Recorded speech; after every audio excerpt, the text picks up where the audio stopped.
Hello everyone, welcome back to Bajirao IAS Academy, the Hindu news analysis. Today is 25th January 2025, and in today's class we have some important articles for the discussion, and all those articles are very important from the exam point of view. Along with that, we also have one mains practice question that is based out of the Election Commission of India.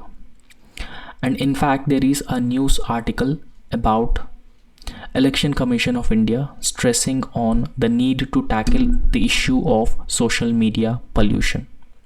So based on that, we have a question. The question is, Election Commission of India plays a crucial role in maintaining the integrity, transparency of the electoral process in the country. Discuss. So this is the question. Now in this question, what you should do first, you need to introduce the Election Commission of India with a relevant constitutional provision. And apart from that, you should also briefly mention the crucial role that Election Commission of India plays in ensuring free and fair elections, ensuring integrity and transparency of the overall electoral process, or the conducting elections by the Election Commission of India. So that's how you could introduce this answer.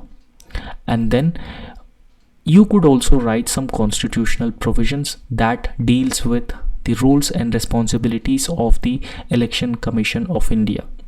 So apart from writing those constitutional provisions, you could mention what are the challenges that Election Commission of India has been facing, and how Election Commission of India ensures integrity and transparency of conducting elections, and what are the measures that ECI has been introduced over the years and what needs to be done. So that's how you have to deconstruct the question, and that's how you need to structure this, right? So it plays a very important role in ensuring that you get good marks in the answer, because when you deconstruct the question properly, it will help you improve presentation, it will help you improve the structure of the answer. Now, as I have already told you that in the introduction itself, you need to briefly introduce Election Commission of India. So we all knew that Election Commission of India is a constitutional body. It has been provided by the Indian Constitution itself for conducting free and fair elections in India. We call India as a functional democracy. In order to sustain functional democracy, we should have an independent electoral body so that could conduct elections in a free and fair and most effective manner.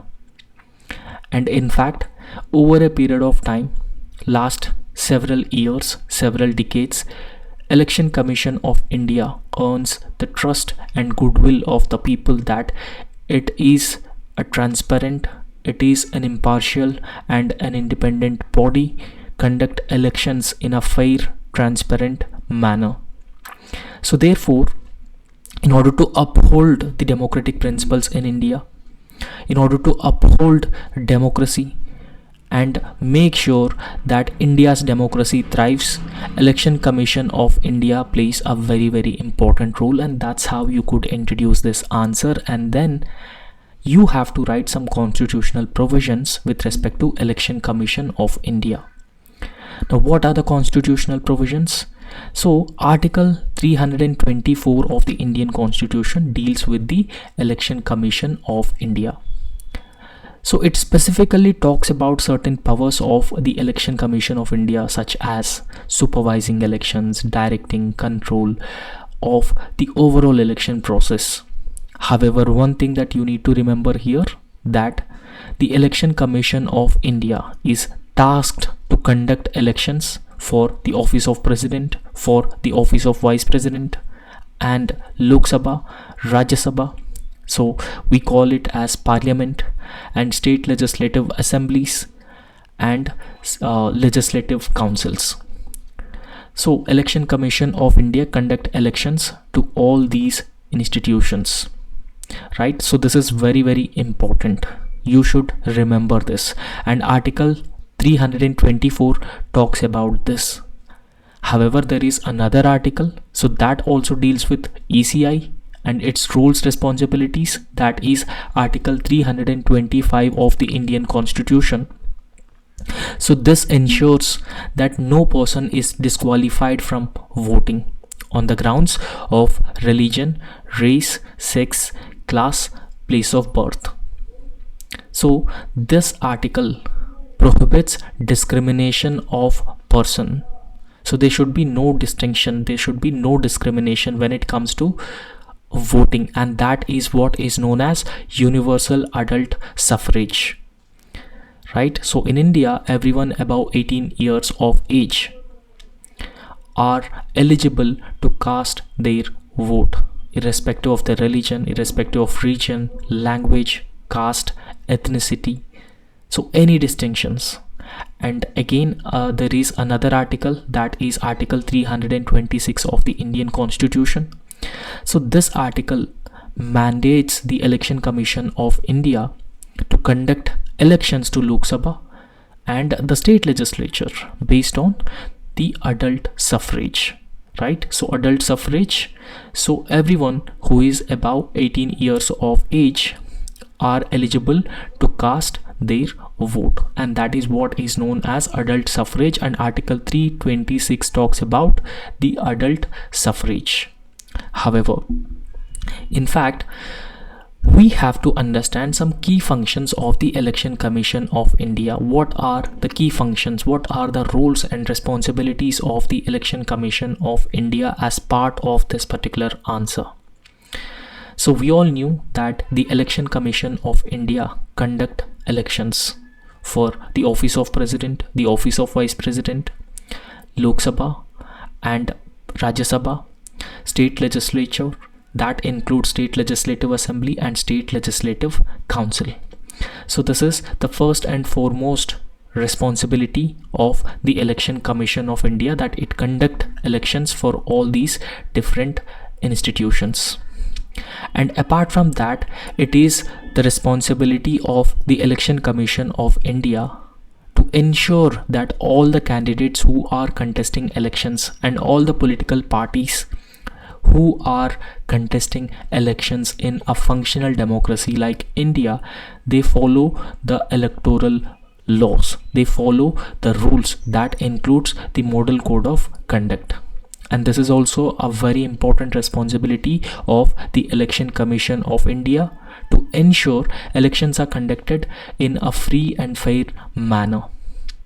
And in fact, Election Commission of India should ensure integrity and transparency of the electoral process through implementation of these electoral laws, rules and the model code of conduct. And Election Commission of India also has another very important responsibility, that is voter registration, voter awareness through various awareness campaigns. By bringing in the influencers, they could actually work as a role models in these electoral campaigns, so that more and more voters are being registered. So that would further strengthen a democracy like India. And we all knew that there is an electoral roll that Election Commission of India maintains and regularly updates. So therefore, eligible voters whoever is above 18 years of age, so they will be registered. And Election Commission of India also makes sure that the list is accurate as well as current as well. And in fact, Election Commission of India also monitors and enforces the compliance with the election laws. As we have already discussed that there are various electoral laws, and in fact, once Election Commission of India announces schedule for conducting elections, then also the model code of conduct will be implemented, and model code of conduct will enforce certain rules, and model code of conduct will also prevent the electoral malpractices during elections. So those electoral malpractices which arbitrarily, illegally influence voters. And this model code of conduct implementation responsibility is also falls on the Election Commission of India.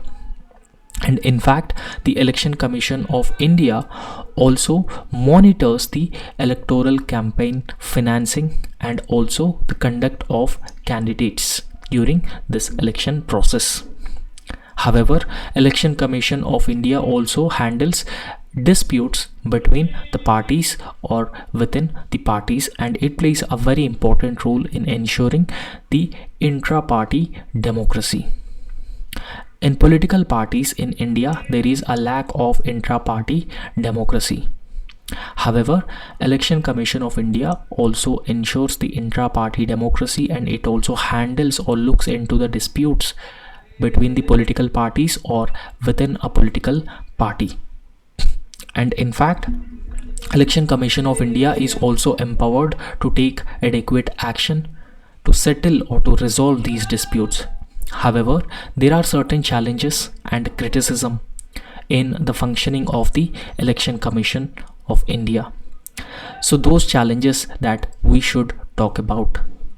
Now, whenever we discuss challenges that Election Commission of India has been facing to ensure free and fair elections, to ensure that the electoral process is done in an integrated manner, or it shows integrity and it shows transparency. For example, in India, we have problems like criminalization of politics. Everybody knows about this criminalization of politics. So criminalization of politics is criminals entering into the politics. And secondly, electoral malpractices. So this is also another major issue that we could see in the current electoral process. And lack of electoral reforms. Electoral reforms are lacking, despite there are committees like Law Commission, National Commission to review working of the Constitution, and even Dinesh Goswami Committee. These committees have recommended electoral reforms. These committees have also recommended that the Election Commission of India should be given key powers as part of the Election Commission of India, and that could ensure transparency and integrity of the election process. And Election Commission of India will conduct elections in a free and fair manner. For example, Election Commission of India can register the political parties, but it cannot deregister the political parties. So that is one area where Election Commission of India should be empowered with. And in fact, Election Commission of India is also criticized for lack of independence. For example, Election Commission of India does not have its own secretariat. Election Commission of India does not have its own staff. Election Commission of India's, the Chief Election Commissioner and Election Commissioners appointments are being made by the executive, or there is excess influence of the executive when it comes to the appointments of the election commissioners. And in fact, the expenditure of the Election Commission of India is made on the Consolidated Fund of India, that is subjected to the parliamentary voting as well. So a lot of challenges that Election Commission of India has been facing. So despite the constitutional status, according a constitutional status, we call Election Commission of India a constitutional body. There are concerns, there are a lot of challenges that Election Commission of India has been facing while delivering its role and responsibilities. And in fact, Election Commission of India is very often criticized for increasing executive interference, increasing political influence on the functioning of this constitutional body, because that is not good for a constitutional body, that is not good for ensuring free and fair elections. And apart from that, electoral malpractices is also another major issue. Very often, executive or the ruling party misuses the administrative machinery, misuses the official machinery during the election process to its advantage. And apart from that, freebies is another major challenge in the electoral process, and voting, voter bribery and misuse of official machinery, manipulation of electoral rules. So these problems have been observed when it comes to conducting elections. However, there are certain administrative bottlenecks as well, such as the process of conducting elections is very complex and it is resource intensive. So therefore, because of the complex nature of conducting elections, it very often results in delays and inefficiencies in conducting elections. And we very often observed electoral violence as well. For example, Sandesh Koli in West Bengal, where violence has been observed. So electoral violence and Election Commission of India needs to be adequately empowered to curb incidents of the electoral violence, and that plays a very important role in ensuring free and fair elections.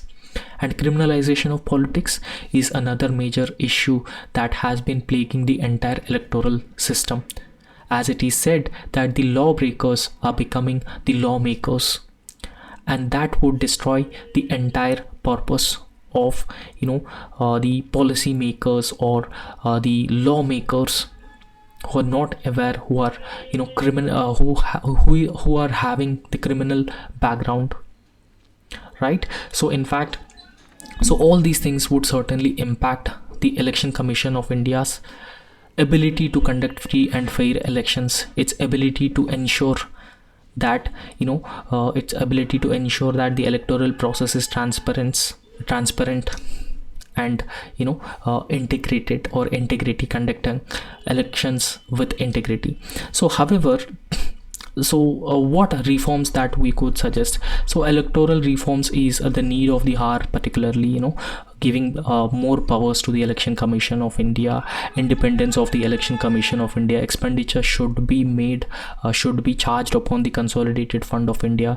Election Commission of India should have its own secretariat, its own staff, and appointments of the Election Commission of India should be made like appointments of other constitutional bodies.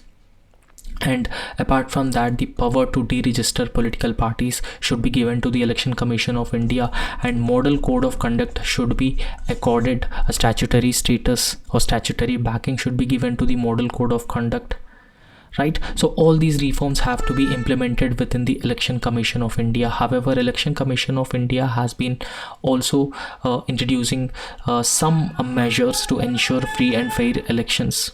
For example, Election Commission of India has introduced EVMs and voter verifiable paper audit trial to ensure that elections are conducted in a transparent manner.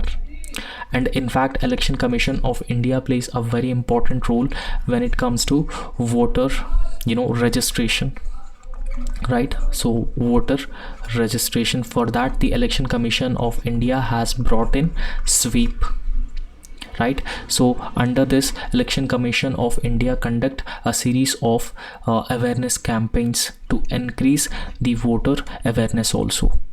So therefore, in order to strengthen democracy, and in order to conduct elections in a free, fair and transparent manner, Election Commission of India should be empowered with adequate powers, and Election Commission of India should be made more and more independent from the political influence or the influence of the executive, right? So I hope you have understood this, and today we have some important topics as well, so we'll try to discuss them. So the first is Pralay, and in fact it is being said that it is India's first quasi-ballistic missile, and during Republic Day parade, so this Pralay missile will be displayed. So Defense Research and Development Organization, so we all knew that DRDO is a research and the development wing of the Ministry of Defense, is said to showcase Pralay, and Pralay is an indigenous short-range quasi-ballistic missile, right? So this is an indigenous but short-range quasi-ballistic missile, right? So we'll understand what is a ballistic missile, So in fact, it is an indigenous short-range quasi-ballistic missile, and it has a low trajectory. Its trajectory is low while it is largely ballistic, and it can maneuver in flight as well, right? So in fact, this is a ballistic missile with a low trajectory. So despite low trajectory, it has the capability maneuver in flight as well before hitting the target. So we could actually maneuver this Pralay missile. However, ballistic missiles are actually powered by rocket or series of rockets in stages. The first stage, second stage. So you would have a series of stages when it comes to the ballistic missiles, but they follow unpowered trajectory. The trajectory would be unpowered and arches upwards before descending to reach its intended target at a very high speed under the influence of the gravitational force. So we'll understand about Pralay missile. So in fact, the Pralay missile is meant for Indian Army and Indian Air Force. So Indian Army and Indian Air Force can actually use this Pralay missile, and Pralay is the first ballistic missile in India's arsenal for the conventional strikes. So we could actually use Pralay missile for the conventional warfare. And since we have discussed that this is a short range and quasi-ballistic missile, its range is 400 kilometers. And since it is a short range ballistic missile, it is said that Pralay adds to other missiles such as BrahMos missile and Prahar missiles, which are already in the inventory, which are already part of our arsenal. So therefore, Pralay missile along with BrahMos and Prahar missiles would certainly give Indian military an option for standoff strikes across the border. However, it is expected that this Pralay missile would be deployed across line of control and line of actual control with China and line of control with Pakistan. However, the system actually features a twin launcher configuration, and this twin launcher configuration will be mounted on an Ashok Leyland 12x12 high mobility vehicle. Right, so you could see that there's a vehicle, and on that particular vehicle, so this is being mounted, right? So that particular missile is being mounted on that particular vehicle, right? So apart from that, in 2023, Defense Research and Development Council has actually provided, or it actually given an approval for procurement of Pralay tactical ballistic missiles. So the range of Pralay tactical ballistic missile is 400 km, and nearby long range subsonic land attack cruise missiles with a range of 1000 kilometers. So Defense Acquisition Council has approved both nearby subsonic cruise missile as well as the Pralay tactical ballistic missile. And in fact, this nearby cruise missile is a long range conventional strike option for the Indian military, but Pralay is a short range conventional strike option for the Indian military. So however, a new derivative of nearby, which has been under the development over a decade now, and it has been flight tested recently and trials are underway. Now, what are the features? We should understand the features as well.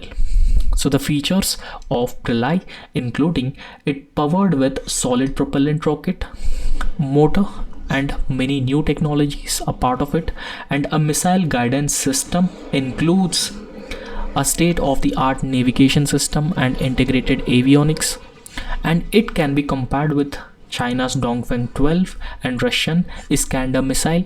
So that has been used in the ongoing war with Ukraine, and it is capable of carrying a conventional warhead of about 350 kg to 700 kg. So that gives it a deadly punitive capability, and these are the details about the Pralay missile.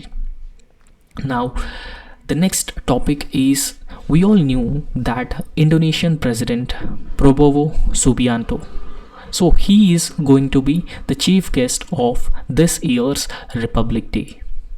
So this is very, very important. There are instances of asking about chief guests of India's Republic Day.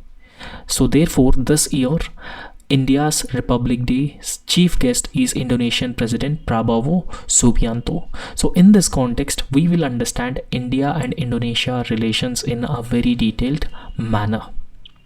And in fact, the visit of Indonesian president highlights the growing importance, the growing significance of India-Indonesia relations in different areas like trade, commerce, investment, cultural exchanges, people-to-people ties. In all these different areas, we could see that there has been a growing or strengthening relations between India and Indonesia. So now we'll just have a look into the current status of India and Indonesia relations.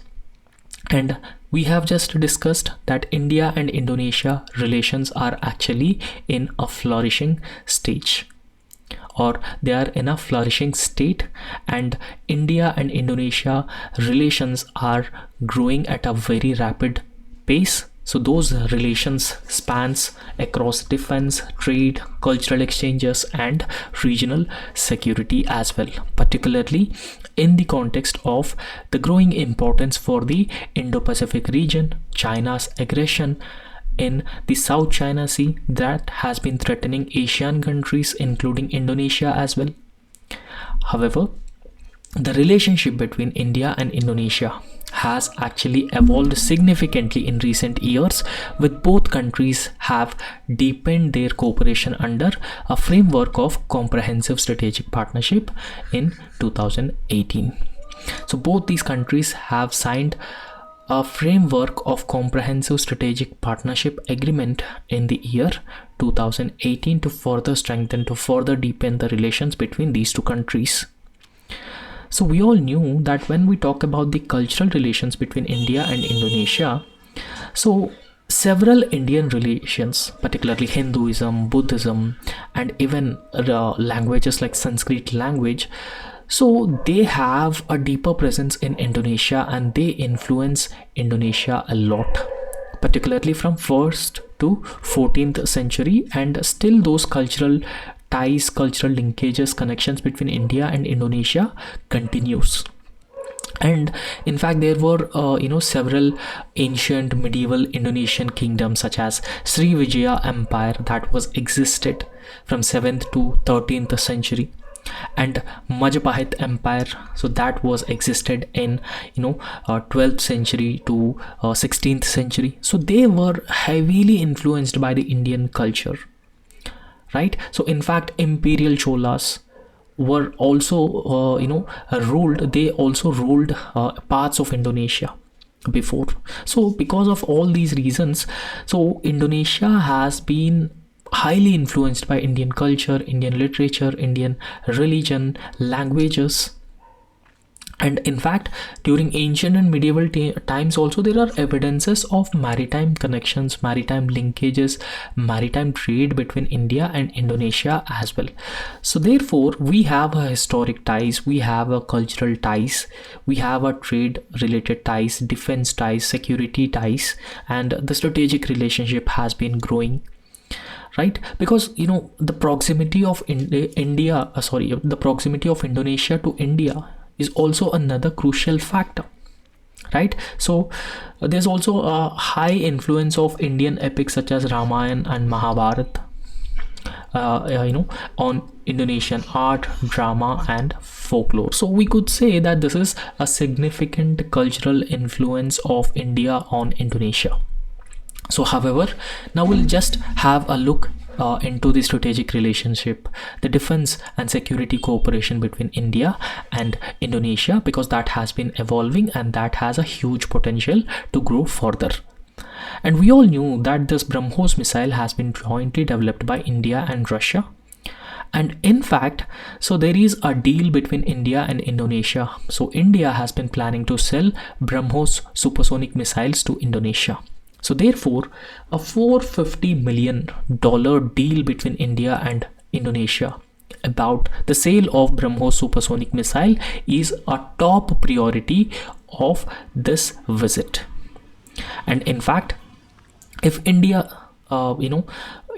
sells BrahMos supersonic missiles to Indonesia, so that will play a very important role in further strengthening defense relations between India and Indonesia. And in fact, our focus is on increasing or strengthening military and maritime security cooperation between these two countries. Apart from that, both India and Indonesia are also exploring opportunities to further improve the investment climate, further strengthen trade and commerce between these two, because Indonesia is part of Southeast Asia. Indonesia is part of an Asian grouping. So India always wanted to integrate its supply chains with the supply chains of Southeast Asia, and because of that reason, Indonesia will always be a very important partner, a very important country for India. Right? So therefore, India and Indonesia would focus on areas like energy, infrastructure, and the digital technologies where India has an advantage.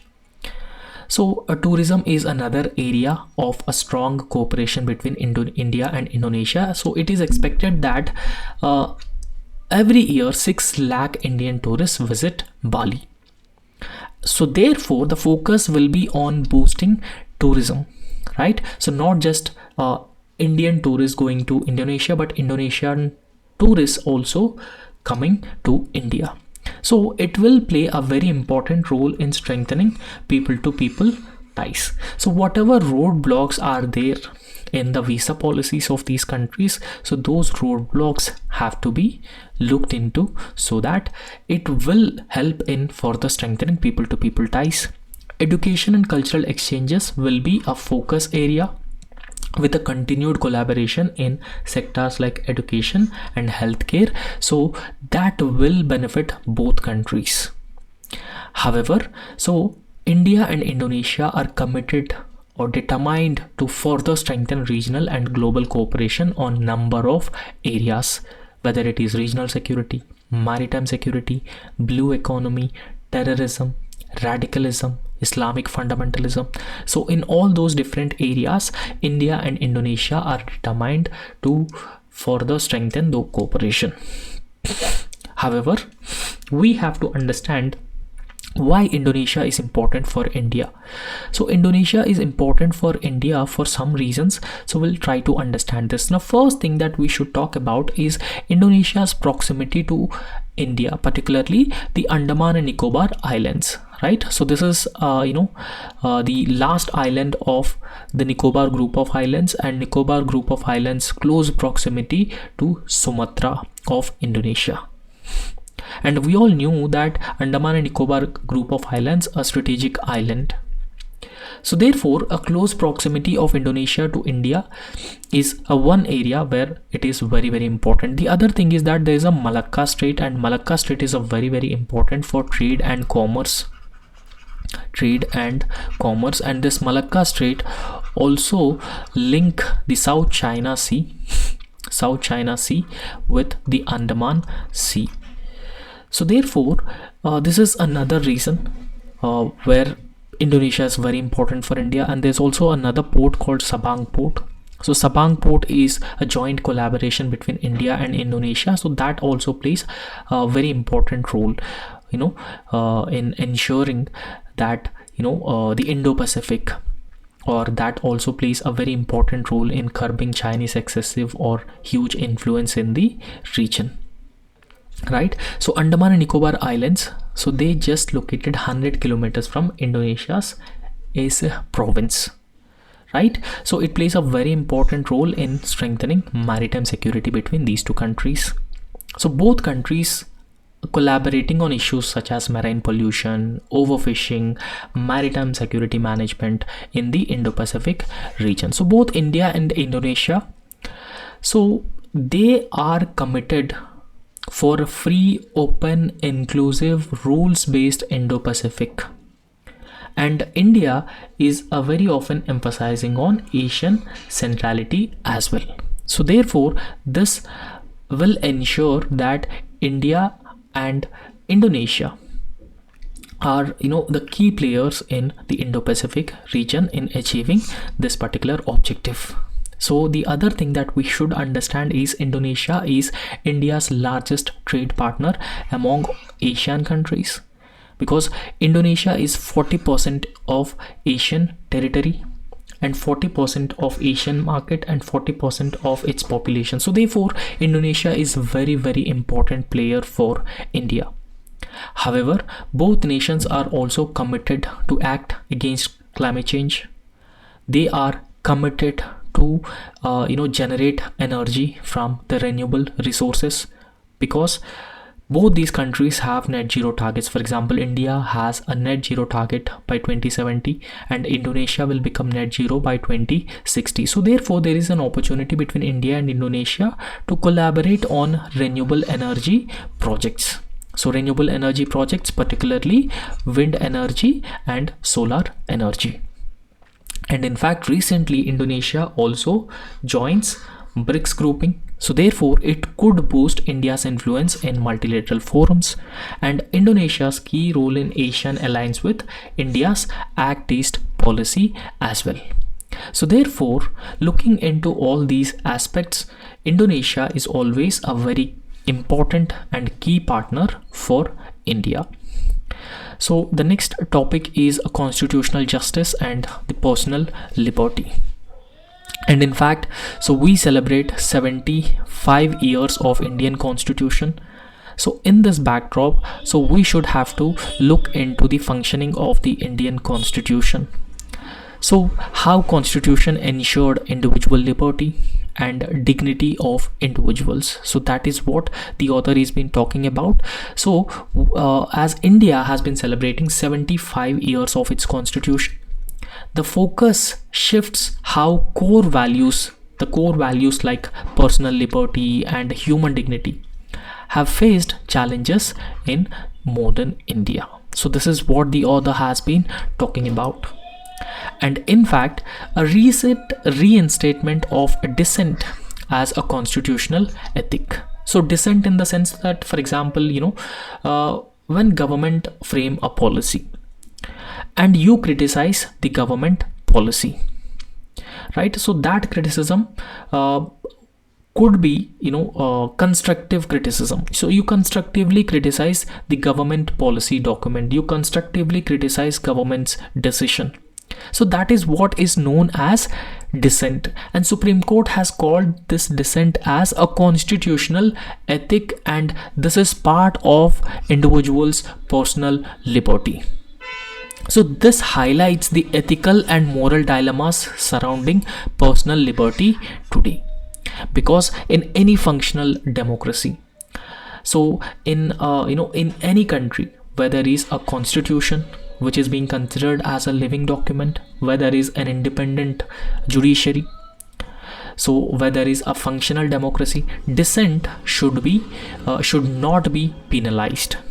So a healthy dissent is always good for the democracy, right? So in fact, the Supreme Court has reinstated Justice S. Fazl Ali's dissent in A.K. Gopalan case of 1950.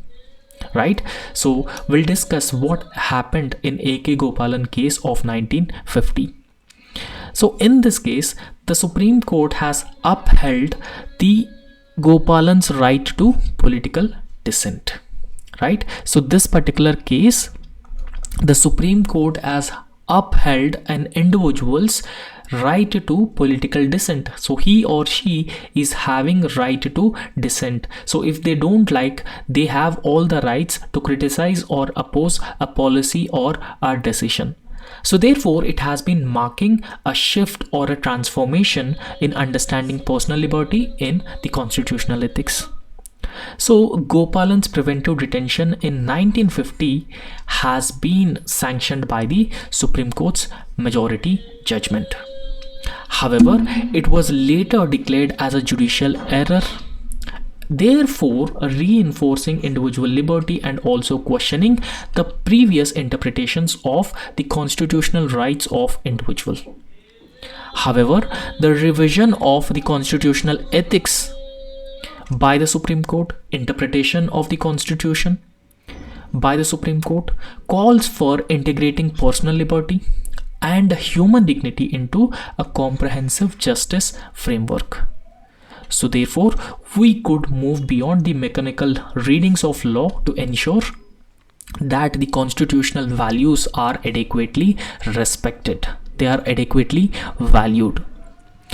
Right? So in fact, preventive detention laws in India, for example, if any individual is believed that he would be a threat to the larger society, then the individual could be detained without a trial.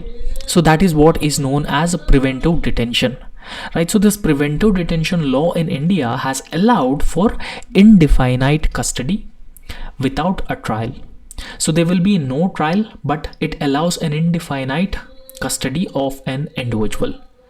Right? So in modern societies, in modern democracies also, the use of these preventive detention laws have grown at a substantial scale, and particularly this is being used for under the anti-terror laws.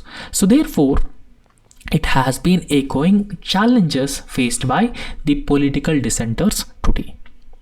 And in fact, the continued detention of Anti-Citizenship Amendment Act activists, including the young dissenters who are opposing the CAA law of the government, parallels experiences of figures like A.K. Gopalan. So therefore, it has been underscoring the need to critically assess the constitutional integrity in the contemporary India.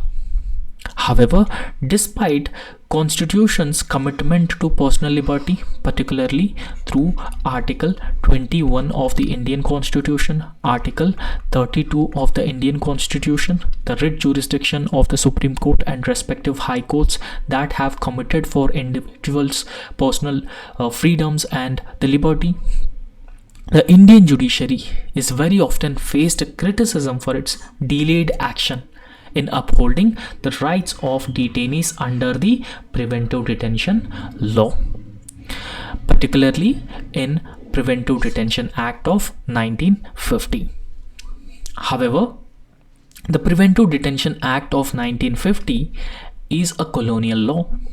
It was not framed after, it was not, directly framed, after independence, but its actual roots are traced back to the colonial times.